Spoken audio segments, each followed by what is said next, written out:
ഈശോ മിശിഹായിക്ക് സ്തുതിയായിരിക്കട്ടെ. വിശുദ്ധ ലൂക്കായുടെ സുവിശേഷം 1-ാം അധ്യായം 38-ാം തിരുവചനം. ഇതാ കർത്താവിൻ്റെ ദാസി, നിൻ്റെ വാക്ക് എന്നിൽ സംഭവിക്കട്ടെ എന്ന പരിശുദ്ധ അമ്മയുടെ ഈ സമർപ്പണം അമ്മയെ ആത്മാവിനാൽ നിറയ്ക്കുകയായിരുന്നു. പരിശുദ്ധാത്മാവ് അമ്മയിൽ ആവസിച്ചപ്പോൾ അമ്മയ്ക്കുണ്ടായ സഹനങ്ങളും പ്രതിസന്ധികളും അമ്മ ഹൃദയത്തിൽ സംഗ്രഹിക്കുകയായിരുന്നു.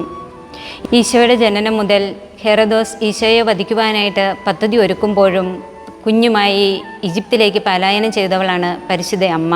12-ാമത്തെ വയസ്സിൽ തൻ്റെ മകനെ ദേവാലയത്തിൽ കാണാതായപ്പോഴും അവിടെയെല്ലാം പരിശുദ്ധ അമ്മയെ ശക്തിപ്പെടുത്തിയത് പരിശുദ്ധാത്മാവ് തന്നെയായിരുന്നു.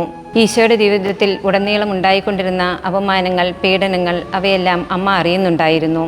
ഈശോ ഓരോ സഹനങ്ങളും പീഡനങ്ങളും ശരീരത്തിൽ ഏറ്റെടുത്തുവെങ്കിൽ അമ്മ അതെല്ലാം ഹൃദയത്തിൽ സഹിച്ചവളാണ്. തൻ്റെ പുത്രൻ നഗ്നനാക്കപ്പെട്ട് ആണികളാൽ തറയ്ക്കപ്പെട്ട് ഗാഗുൽത്തായിൽ 3 ആണികളിൽ കുരിശിൽ പിടഞ്ഞു മരിക്കുമ്പോഴും ആ കുരിശിൻ ചുവട്ടിൽ നിർത്തിയത് ആ ദൈവത്തിൻ്റെ ശക്തിയായിരുന്നു. അമ്മ അതിനെയെല്ലാം അതിജീവിച്ചതുപോലെ നമ്മളും കടന്നു പോകുന്ന സഹനങ്ങളും പ്രതിസന്ധികളും വളരെയാണ്. അമ്മയിൽ നിറഞ്ഞു നിന്നത് പരിശുദ്ധാത്മാവിൻ്റെ ശക്തിയാണ്, ദൈവവചനത്തിൻ്റെ ശക്തിയാണ്.